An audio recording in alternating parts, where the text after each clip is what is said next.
ఒక business owner ఉన్నాడు అనుకోండి, ఆయనకి కమ్యూనికేషన్ స్కిల్స్ ఎంతవరకు అవసరం? ఆయన ఒక లీడర్షిప్ క్వాలిటీస్ అవసరం అంటారా? బాడీ లాంగ్వేజ్ అవసరం అంటారా? లేదు అంటే ఆయనకి కమ్యూనికేషన్ స్కిల్స్ బాగుండాలి అంటారా? వర్డ్ లీడర్ అంటేనే వాళ్ళకి అన్నీ ఉండాలి. సో ఇప్పుడు చిన్న ఎగ్జాంపుల్ తీసుకుందాం. ఇప్పుడు ఒక ఆర్గనైజేషన్ ఉందనుకోండి, ఆర్గనైజేషన్లో ఒక డివిజన్, ఆ డివిజన్లో ఒక సబ్ డివిజన్లో ఉన్న ఒక టీంలోని ఒక మెంబర్, ఒక employee. So employee is answerable to his manager and వాళ్ళ చుట్టూ ఉన్న కలీగ్స్ మాత్రమే. బట్ మీరు బిజినెస్ మ్యాన్ చూస్తే that business person is the organization. ఆ ఆర్గనైజేషన్ బిజినెస్ పర్సన్ వేరు కాదు, అతనే బిజినెస్. సో అతనికి he has bigger roles. So కంపెనీని స్కేల్ చేయాలి, కంపెనీని రన్ చేయాలి, కంపెనీని ప్రోగ్రెస్ చేయాలి.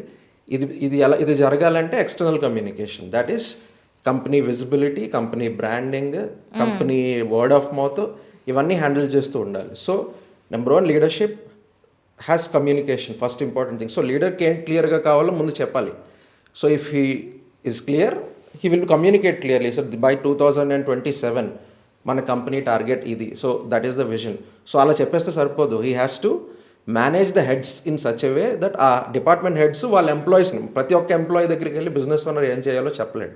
So he should be very clear with the team heads.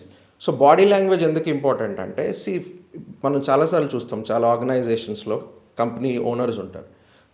Okay, for example ఒక ఇన్వెస్టర్ మీట్ అవ్వడానికి వచ్చారనుకోండి, కొన్నిసార్లు సీఈఓ వచ్చి ఎదురుగా వెళ్ళిపోతారు. సీఈఓ అనిపించదు వీళ్ళు, లేకపోతే ఆయన అక్కడ కూర్చొని ఎవరితో మాట్లాడి వాళ్ళు వెళ్ళిపోతారు. సో వాళ్ళకి సీఈఓ అనిపించదు. కొన్నిసార్లు ఏమవుతుందంటే వేరే ఇంకెవరో పర్సన్ వచ్చి కొంచెం వచ్చి అందరూ వచ్చి విష్ చేస్తే వాళ్ళు వచ్చి ఎక్కువ ఎమోషనల్ ఎగ్జైట్ అవ్వకుండా, సో అలాగా అందరితో మాట్లాడి ఒక అథారిటీ చూపించి అంటే పాజిటివ్ వేలో కూర్చోగానే ఈయన సీఈఓ ఏమో అని చెప్పి నించొని గుడ్ మార్నింగ్ అని చెప్తారు. So why body language is important is people will understand you that your a business owner.